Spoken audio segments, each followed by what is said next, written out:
Hello दोस्तों, मैं नितेश ठाकुर आप सभी का स्वागत करता हूं द फाइनल लीप पे। आज हम लोग पढ़ेंगे कैश फ्लो स्टेटमेंट में इन्वेस्टिंग एक्टिविटीज़। दोस्तों ये हमारा पार्ट 2 है। हम आप मेरा पहला पार्ट देख सकते हैं जो हमने इस चैनल पर बनाया हुआ है। आप जाके प्लेलिस्ट में देखिए, आपको कैश फ्लो का फाइनेंसिंग एक्टिविटीज़ मिलेगा। जैसा कि मैंने आप लोगों को पहले ही बता दिया है कि हम लोग कैश फ्लो को अलग तरीके से पढ़ रहे हैं। हम लोग कैश फ्लो को सीधे तरीके से नहीं बल्कि उल्टे तरीके से, मीन्स ऊपर से नहीं नीचे से पढ़ रहे हैं। पहले हम लोग ऑपरेटिंग नहीं, हम लोग सबसे पहले क्या कर रहे हैं, तो हम लोग इन्वेस्टिंग फाइनेंसिंग एक्टिविटीज, अब इन्वेस्टिंग एक्टिविटीज। तो कैश फ्लो स्टेटमेंट दोस्तों मैं आप लोगों को पहले ही समझा चुका हूँ। आज मैं इसमें आपको दो और इम्पॉर्टेंट बात बताने वाला हूँ। गौर से सुनिएगा, वाइवा का टाइम चल रहा है। कई बार क्वेश्चन पूछ लिया जाता है एक्सटर्नल के द्वारा कि बताओ बच्चों, कैश फ्लो कितने मेथड पे बनाया जाता है।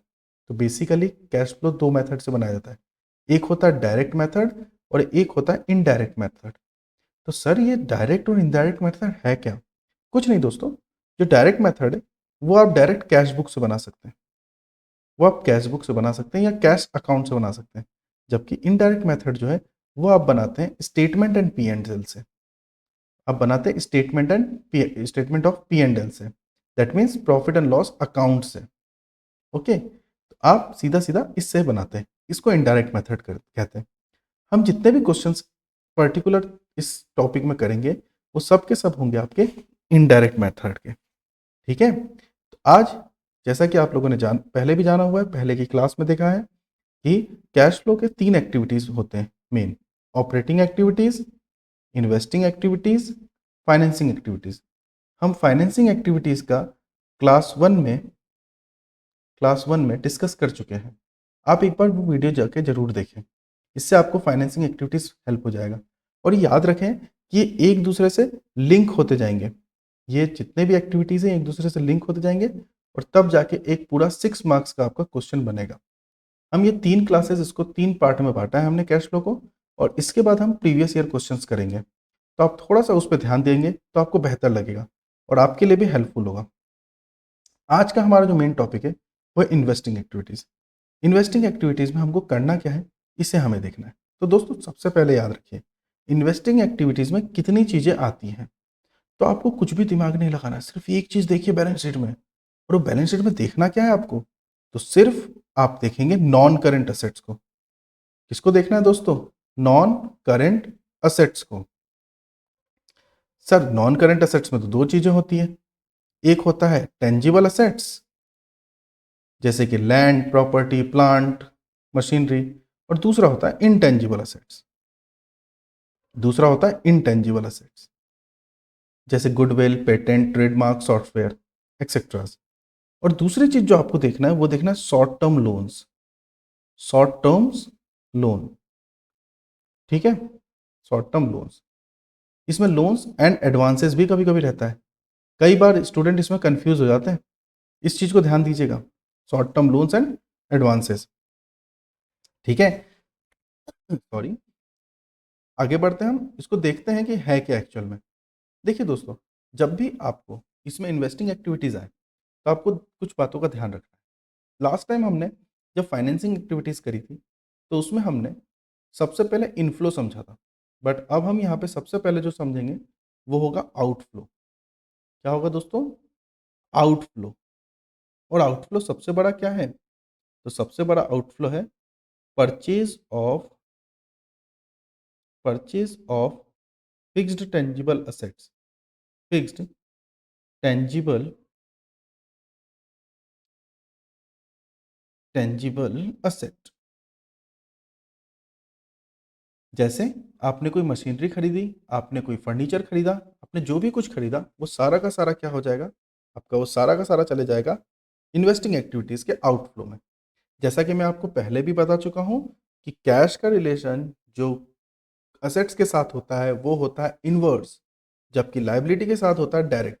मतलब अगर लाइबिलिटी बढ़ी तो कैश बढ़ा, और इन्वेस्टिंग में क्या होगा, जैसे ही आपका असेट बढ़ा कैश ऑटोमेटिकली रिड्यूस हो जाता है, क्योंकि आपके पास असेट्स आया और कैश चला गया। इस बात का थोड़ा आप ध्यान रखिएगा। अगर आप इतनी सी बात याद रखते हैं कि असेट्स के बढ़ते से ही आपके पास से कैश कम हो जाता है, तो आप ये इजीली आइडेंटिफाई कर सकते हैं कि आपका कैश इनफ्लो हो रहा है या आउटफ्लो हो रहा है। दूसरा आपका हो सकता है purchase of fixed intangible assets. Intangible assets, ठीक है दोस्तों। इसके अलावा कई बार हम बैलेंस शीट पढ़ते पढ़ते एक चीज बहुत आराम से पढ़ना भूल जाते हैं, और वो होता है purchase of non current investment. Non current investment, इस बात का थोड़ा सा आप ध्यान रखिए, ठीक है दोस्तों। अब हम क्या करेंगे इसमें, अब हमें देखना ये है कि इसका इनफ्लो कैसे बनता है। इनफ्लो मतलब कि पैसा कितने तरीकों से आ सकता है। तो पैसा, अब पैसा आने का तरीका देखो कितना सिंपल होता है। देखिए दोस्तों, हम किस तरह से कर रहे हैं, अब ध्यान दीजिएगा आप लोग। सबसे पहले हम क्या करेंगे, इनफ्लो लिखेंगे। चलिए इनफ्लो देखते हैं अब हम। इनफ्लो, अब जस्ट इसका रिवर्स कर दीजिए, जो आप परचेज करे थे उसको आप कर दीजिए सेल। उसको आप क्या कर देंगे, sale of tangible assets. Tangible assets, फिर अब यहाँ पे आप क्या लिखेंगे, सेल्स ऑफ इंटेंजिबल असेट्स। जी नहीं दोस्तों, एक बात याद रखिए, इंटेंजिबल असेट्स का सबसे बड़ा जो रूप होता है वो कौन सा होता है, गुडविल होता है। गुडविल को आप परचेज तो कर सकते हैं, बट आप सेल सेपरेटली नहीं कर सकते हैं। Goodwill is a saleable asset, but it can't sell separately. जब आपका बिजनेस बिकेगा तब जाके आपका गुडविल बिकेगा। समझ में आई बात, मतलब ये सेपरेटली कभी सेल नहीं होता है। तो सेल कभी भी इनटेंजिबल असेट्स नहीं होगा। इसी के साथ आप सेल ऑफ क्या कर सकते हैं, sale of non current investment कर सकते हैं। Sale of non current investment कर सकते हैं।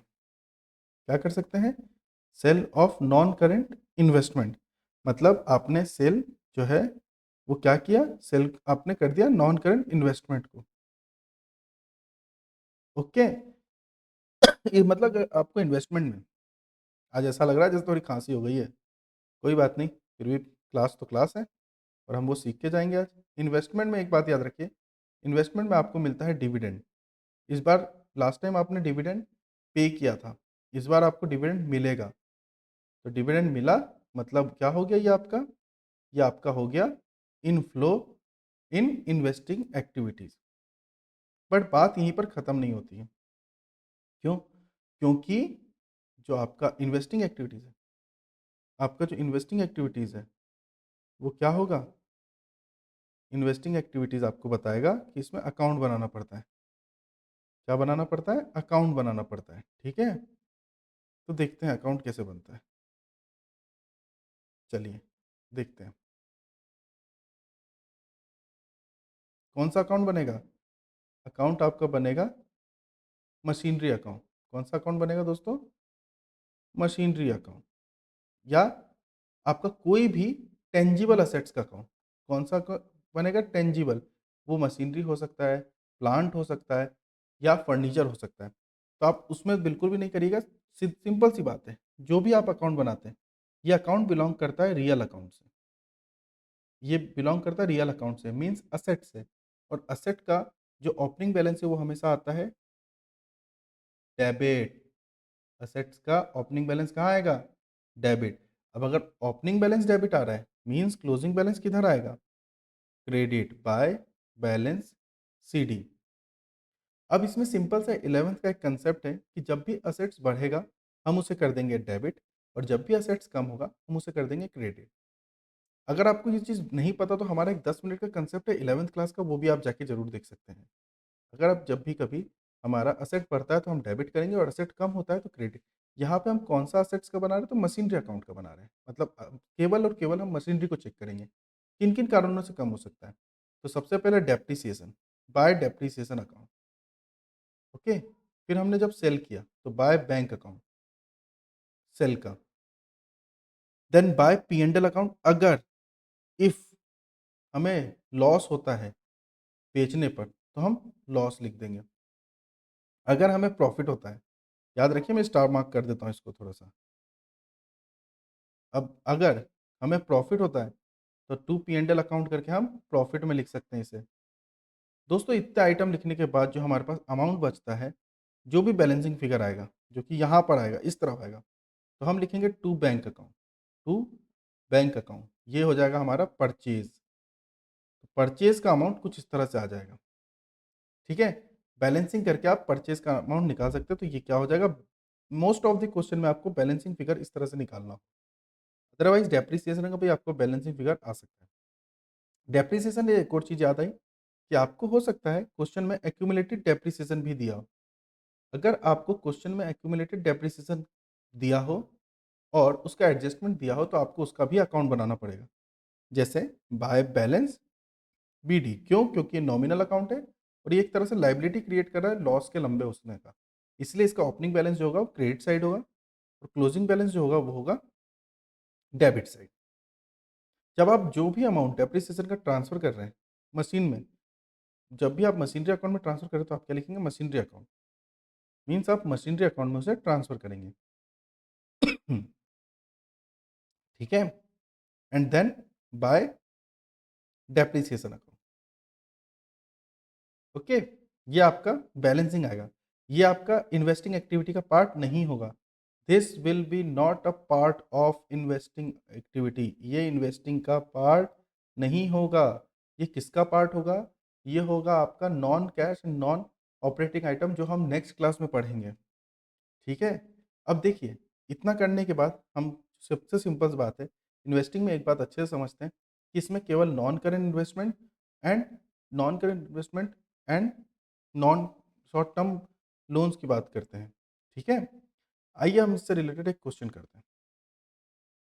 आप लोगों को क्वेश्चंस अच्छे से दिख रहे हैं? ठीक है, चेक करते हैं। Well print limited has given you the following information. अब यहाँ पे सबसे इंपॉर्टेंट है डेट को मार्क करना। That is 1 April 2016 and this is 1 मार्च 2017। पूरा एक ईयर का गैप है।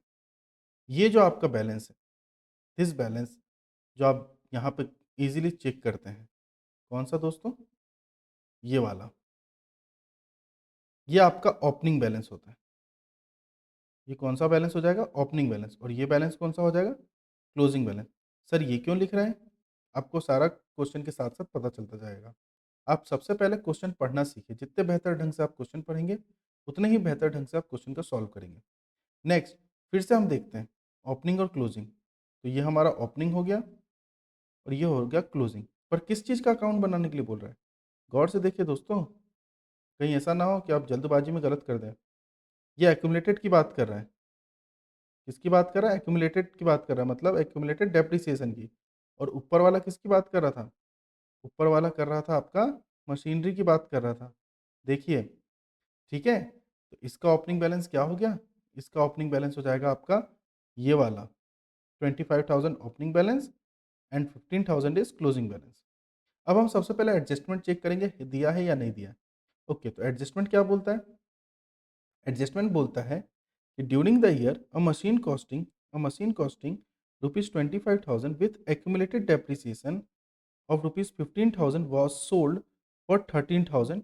Calculate cash flow from investing. देखिए, आप सबसे सिंपल तरीके से यहीं पर सॉल्व कर सकते हैं। आपके पास एक 25,000 की मशीन थी। दैट मीन्स आपके पास एक 25,000 की मशीन थी, जिस पर आपको 15,000 रुपये का डेप्रिसिएशन लग गया। तो उसकी आज की डेट में वैल्यू कितनी हुई? 10,000 रुपये, टुडे वैल्यू। एंड उसको आपने सेल किया 13,000 में। उसको आपने सेल कितने में किया है? 13,000 में सेल किया है। इसका मतलब आपको प्रॉफिट हुआ या लॉस हुआ? तो आपको सीधे तौर पर 3,000 का प्रॉफिट हुआ है। ठीक है? अब ये चीज़ आप याद रखिएगा। तो सर हम क्यों याद रखेंगे? तो सिंपल सी बात है। हमें सबसे पहले क्या करना पड़ेगा? सबसे पहले यहाँ पर लिखना पड़ेगा। क्या लिखना पड़ेगा? तो लिखना पड़ेगा इन्वेस्टिंग एक्टिविटीज़। क्या लिखेंगे हम? इन्वेस्टिंग एक्टिविटीज़ लिखा हमने। अब सबसे पहले हम अकाउंट में जाएँगे। अकाउंट बनाएँगे मशीनरी अकाउंट। यहाँ पे लिखेंगे to balance brought down. To balance brought down. ठीक है दोस्तों? अब टू बैलेंस ब्रॉट डाउन में हम क्या लेंगे? तो सबसे पहले हम लेंगे मशीन का ओपनिंग अमाउंट, जो कि था 50,000 और क्लोजिंग है 60,000। तो सबसे पहले हम इस दोनों अमाउंट को यहाँ पर ट्रांसफर कर देते हैं, 50,000 और यहाँ पे लिख देते हैं 60,000। कौन सा? तो बाय बैलेंस CDV लिख देते हैं। ठीक है। अब यहाँ पे हाथों हाथ हम एक और अकाउंट बना लेते हैं जो कि दिया हुआ है एक्यूमुलेटेड डेप्रिसिएशन का, एक्यूमुलेटेड डेप्रिसिएशन का अकाउंट, एक्यूमुलेटेड डेप्रिसिएशन का अकाउंट। ये कैसे बनता है दोस्तों? तो इसका बाय बैलेंस BD हमने ऊपर डिस्कस किया हुआ है। तो बाय बैलेंस ब्रॉट डाउन करेंगे हम, कितने से करेंगे ब्रॉट डाउन? तो हमें कितना दिया हुआ है क्वेश्चन में ये चेक करेंगे, 25,000, और उसको लिखेंगे हम ओपनिंग बैलेंस में, एंड क्लोजिंग बैलेंस में लिख देंगे to balance brought down, to balance carried down. जो हम आगे फॉरवर्ड करेंगे कितना है, विच इज 15,000। एक बार और चेक करते हैं, 15,000 है, राइट। सो हम 15,000 यहाँ पर लिख लेंगे। अब यहाँ पे क्या बोला गया है, जो अमाउंट बोला गया डेप्रिसिएशन का, जो कि ट्रांसफर हो रहा है मशीनरी अकाउंट में, वो हो रहा है 15,000 का। ये देखिए 15,000 का। तो सबसे पहले हमने क्या सीखा था कि मशीनरी अकाउंट में ट्रांसफर करना होगा हमें। तो टू मशीनरी अकाउंट कितना हो जाएगा, दैट इज 15,000। ओके। तो दोस्तों देखिए यहाँ का टोटल तो हमारा निकल के आ गया, ये 30,000 हो रहा है, और ये कितना हो रहा है, ये भी 30,000 ही होगा। क्यों? क्योंकि अकाउंट्स का मैचिंग कंसेप्ट कहता है कि हमें मैच करके रखना है। और यहाँ पे हम क्या लिख देंगे, bye depreciation account balancing figure. ये हमारा बैलेंसिंग फिगर हो गया कितना, सो 5,000 विल बी द आंसर। अब आगे बढ़ते हैं, मशीनरी अकाउंट को बनाते हैं। मशीनरी अकाउंट कैसे बनेगा? तो हम लिखेंगे बाय डेप्रिसिएशन अकाउंट 15,000। दोस्तों हमने सेल कितने में किया था, आप लोगों को याद होना चाहिए, क्योंकि हमने नीचे भी सॉल्व किया था क्वेश्चन को। देखिए जरा, कितने में हमने सेल किया था? हमने सेल किया था 13,000 में, और 3,000 का हमें प्रॉफिट था। ये वाला हम ले चुके हैं 15,000। तो चलिए देखते हैं एक बार, कितने में सेल किया हमने? 13,000 में। कितने में सेल किया? 13,000 में by bank account, which is sale, it is 13,000, right. And क्या हुआ, प्रॉफिट हुआ। प्रॉफिट हुआ मतलब डेबिट साइड। क्यों? क्योंकि इसमें हमें मशीनरी का कीमत मिल रहा है, तो ये ऑटोमेटिकली डेबिट हो जाएगा। कितने से डेबिट होगा? 3,000 रुपये से। ओके दोस्तों, अब यहाँ पे हम कर लेते हैं बैलेंसिंग फटाफट, देखते हैं बैलेंसिंग कैसे होता है।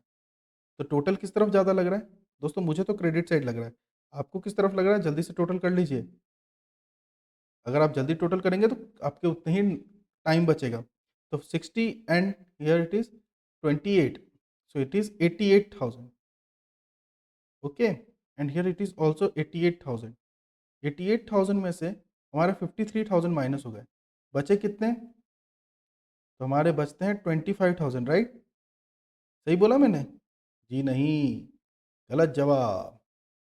आपके बचेंगे 35,000, राइट। 35,000 का आपका परचेज हुआ है। चलिए अब थोड़ा सा मार्किंग कर लेते हैं, जहां जहां हमारा बैंक अकाउंट है वो हमारा इन्वेस्टिंग एक्टिविटी का पार्ट है। तो ये वाला जो बैंक अकाउंट अमाउंट आप देख रहे हैं, ये हो जाएगा हमारा माइनस का पार्ट, और ये वाला जो आप बैंक देख रहे हैं, ये हो जाएगा हमारा प्लस का पार्ट। ठीक है। और इसके अलावा और कोई भी चीज़ें नहीं जाएगी हमारे इसमें इन्वेस्टिंग एक्टिविटी का। सबसे पहले हम लिख लेंगे यहाँ पर ऐड, यहाँ पे लिखेंगे ऐड, क्या लिखेंगे? Sales proceed of machinery amount is 13,000, and यहाँ पे लिखेंगे less purchase proceed of machinery, जो कि हमारा निकला था 35,000, माइनस में इसको माइनस करेंगे तो आंसर आएगा 22,000 माइनस में। जैसे ही आंसर माइनस में आया, हम लिखेंगे cash used in investing activities. तो दोस्तों इस तरह से क्वेश्चन खत्म हो जाता है। इसमें यूज हमने इसलिए लिखा है क्योंकि हमारा जो वैल्यू है वो किस में गया, माइनस में गया। ठीक है दोस्तों, तो ये चीज़ याद रहे कि आप कोई भी किसी भी तरह की कोई गलती ना करें। यूज्ड क्यों? क्योंकि ये माइनस में गया। ठीक है। आई होप ये वाला टॉपिक आपको अच्छे से समझ में आया होगा, और आप ये भी होप करते हैं कि आप जो है वो बेहतर ढंग से देख पाएँगे चीज़ों को और समझ पाएँगे। आपको जो भी डाउट हो जिस जब भी आप देखें कि क्या करें, किस तरह से करें, वो ध्यान रखें थोड़ा-सा, क्या आ रहा है, क्या नहीं आ रहा है। तो आप इस चीज़ को समझें और आप हमारे पुराने वीडियो, पुराने लेक्चर्स को ईज़िली देख सकते हैं, समझ सकते हैं। आप इसे लाइक कर सकते हैं अगर आपको अच्छा लगा तो और किसी भी आपके जो फ्रेंड हैं, जिनको 12th में रिक्वायरमेंट है, आप शेयर कर सकते हैं। अगर आपको कोई स्पेसिफिक टॉपिक पढ़ना हो या आपको कोई वीडियो रिलेटेड कोई बात करनी हो, तो आप कमेंट कर सकते हैं और सब्सक्राइब ज़रूर करें। कोशिश करें सब्सक्राइब करने का, सबसे इम्पोर्टेंट है। यही आपका आप हमें सपोर्ट दिखा सकते हैं जिससे हम और ज़्यादा वीडियो बनाएँ और आपकी हेल्प कर सकें। So thank you so much and keep learning. Bye bye.